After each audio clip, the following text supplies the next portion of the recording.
بسم اللہ الرحمن الرحیم۔ عید الفطر کے دن کی بہترین 5 دعائیں۔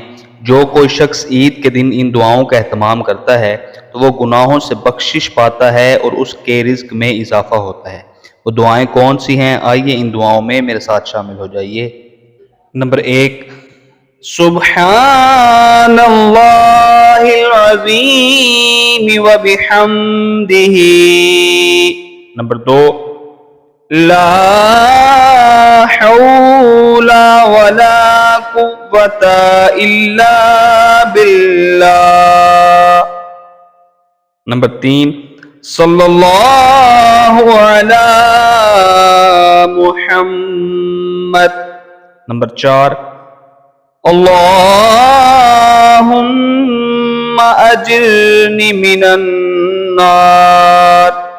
نمبر 5، لا الہ الا اللہ محمد الرسول اللہ۔